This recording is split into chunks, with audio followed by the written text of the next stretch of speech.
Good afternoon and welcome to this week's episode of Ministry Shift Extra. My name is Matthew Parker. I'm the Archdeacon of Stoke-upon-Trent, and a happy and joyful Ascension Day to all those of you who are watching.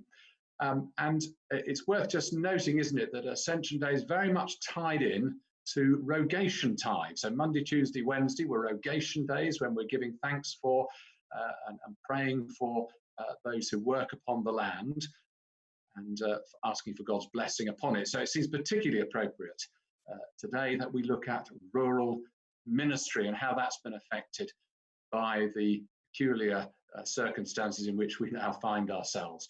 And I'm delighted to welcome 4 panelists to the Ministry Shift Extra this afternoon. And I'm going to ask them to introduce themselves and begin with you, Matthew. Yeah, I'm Matt, and I'm the Pioneer Youth Minister for Oswestry Youth Church on the Wales-England border in Shropshire. Thank you, Matt. And James. Hello, everybody. My name is James Batter. I'm a lay minister in the Loggerheads benefice. We've got 4 churches: Ashley, Muckleston, Broughton and Croxton. But I also that's my official ministry, and my unofficial ministry, I suppose, is I'm a dairy engineer. So I'm on about 200 different dairy farms, and I administer to a certain amount of my clientele. So that's thank you. Lovely, thanks, James. And Nicola. Hi, I'm Nicola Busby. I'm a curate in the Meaze Valley benefice, which is just north of Tamworth, of which we have 5 regular churches and a couple of ones that have seasonal services. Thank you. And finally, Rich. I'm Rich Clarkson. I'm a parish priest in North Shropshire, rector of the Amica benefice, so 5 parishes up there, north of Market Drayton. Thanks. And so that's our panelists for this afternoon. And we're conscious that we're living through times of change, and that affects different parts of the country in different ways. So I'm going to begin, if I may, with you, Rich, and just ask you, what have been the most obvious ways in which your ministry has changed in the current circumstances? One of the most sort of key ways is that the world seems to have got an awful lot smaller. So I'm feeling quite disconnected from some of my parishes, but actually more connected to the parish in which I actually live, which is quite an interesting dynamic. Matt, what about you? I think I agree.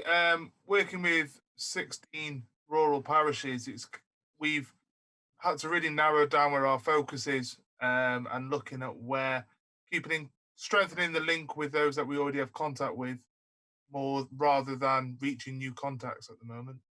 And Nicola, have you found the same sense of struggle with connection?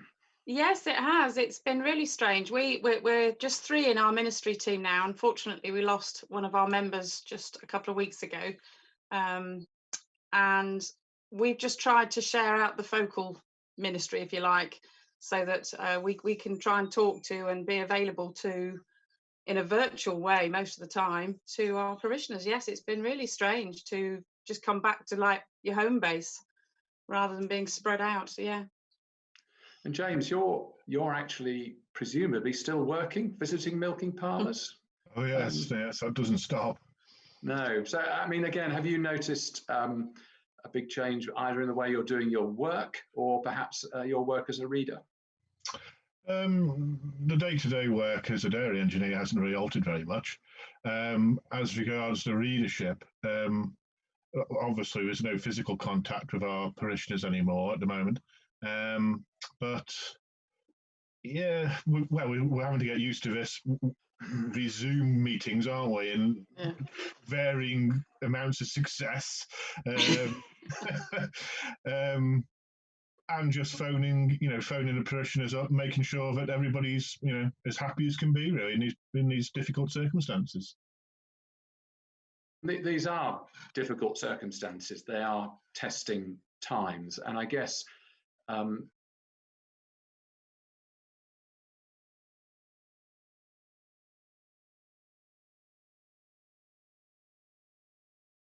missing? We've already talked about the face-to-face contact, and I guess that's the most obvious. But I wonder, Matt, are there other things you feel, well, it would be really good if we could do this, but we simply can't? I think for me, one thing that we've really lost is that kind of connection with some of the schools and the colleges that I've been a part of, as well as the second groups that we have connections with.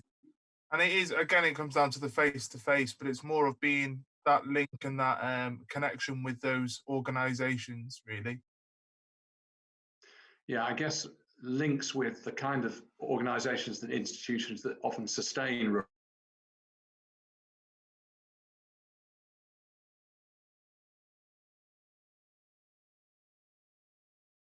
I think one of the biggest sort of losses that I've felt is in actually how we sort of make decisions as a benefice, where I've got 5 parishes, 9 church wardens, various treasurers and people, and there's lots of decisions that we sort of could do with making at the moment. But actually, it's really hard when there's varying degrees of technological capability, and whereas we would have a wardens meeting, all come together, make a dozen decisions about various things. Those kind of actually that chewing things over together, we've really lost. So I feel like I'm doing a lot more top-down decisions.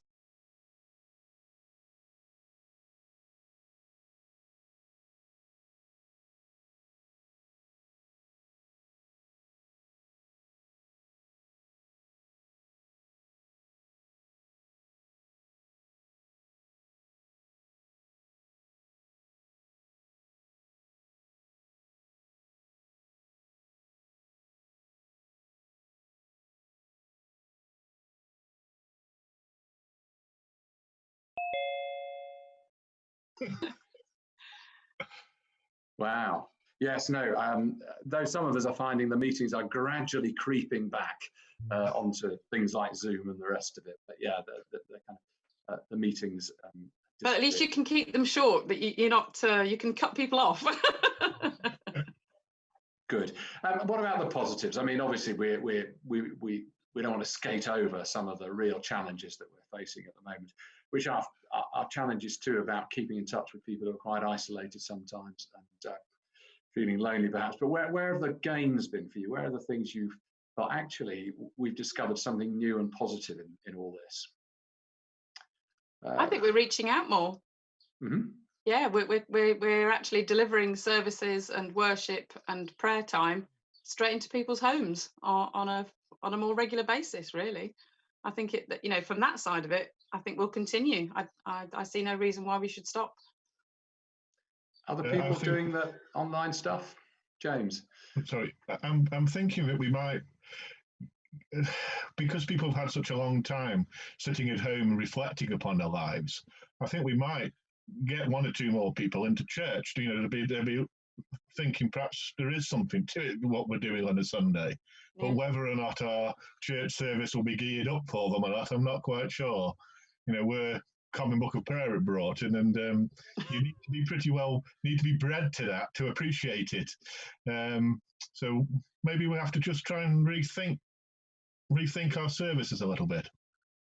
Yeah, and I think a lot of people, whatever their situation, rural or otherwise, are kind of thinking, is what we're offering currently really the thing that's going to help people who have begun to ask the kind of questions you mentioned, James? I don't know, Matt, are you sensing there are opportunities too? Yeah, so we've been running a fortnightly quiz for the whole family, and we found that actually we're now being able to connect with the whole family. Our normal kind of target age range is 11 to 18, so we rarely see parents, or at least don't really connect to them. So we're now in a position where we've been actually, although it being on a fairly shallow level over a quiz, we've actually been able to connect with mums and dads and let them see our faces a bit more and we see them. So there's that kind of relationship that's being built, which wouldn't happen if we were to do something live or face-to-face in a church building as such. Oh, well done. Definitely more connections with the whole family. Which I think is quite interesting. I mean, I notice when I go on my daily walk that there are families out walking, which you very rarely saw previously. Now, I know there are issues about families being cooped up together as well as benefits, but that kind of sense of as a household having to kind of work out what this new situation can bring. It's quite interesting. Rich, where are the areas where you feel there are positives? I feel like, although I'm missing the sort of regular connection with people in services, I've got more time for sort of phoning people those pastoral conversations, and actually I'm having deeper conversations with some people because it's not 5 minutes over coffee before I rush off to another service in another village. Actually, it's 20, 30 minutes on the phone, and although that can be draining in itself, actually, particularly the people who are already housebound and who weren't able to make it to church regularly, I feel like I've got more connected to those people, which is really nice. And we've also set up, we're not doing video services, but we've set up a telephone church service that people can call. And again, that's been really appreciated. We get about 50 or so calls a week into that, although I think about half of them are one lady called Tilly from one of the villages. But that's been really... Mrs. Trellis from North Wales, who, if you know the reference. Yeah. Okay, so, I mean, loads of good stuff. And then how much of this do you think we can sustain on into the future? I mean, I think you mentioned, James, or was it Nicola, we might carry this on. I'd like to think we could sustain it. Again, it does take time, so therefore you've got to factor that in. But people, especially people that have maybe gone abroad as well. So I've got family members in Australia and they're watching the services. So they're really excited by what they're seeing coming out of this. And I really don't want that to stop. I really hope that we can allocate. It might not be every week, but maybe 1 in every 2 or every 3 services, we might be able to manage to do something online as well. Hope so. Matt, do you think there's anything you feel, any of the changes you've had to make by necessity that you think actually will carry this on when we return to something that's closer to what we're used to? Yeah, I think I would. I'm definitely considering or hoping to continue the quiz. Maybe not quite fortnightly, maybe a bit longer, maybe monthly or every other month. But also we've been doing video updates where we've been asking others as well as myself to share their favorite Bible verse or something that's speaking to them that day. And we've been uploading them. So it's been great to see other people getting involved as well, which they might not do in front of the whole church or the whole group of people that they're with. So it's been really good and really, really encouraging for others to watch as well. So we'll hope to be keeping them going. Thank you. Well, some great stuff going on and some really good ideas for the future. We're going to bring this episode to a close, but not before we say that Ministry Shift returns next week. It won't be on Monday because it's bank holiday, but on Tuesday at 4:30. Ministry Shift, and we're going to be looking at outreach. So thanks to Rich and to Matt and to James and to Nicola and to you for watching. Goodbye. Bye. Bye.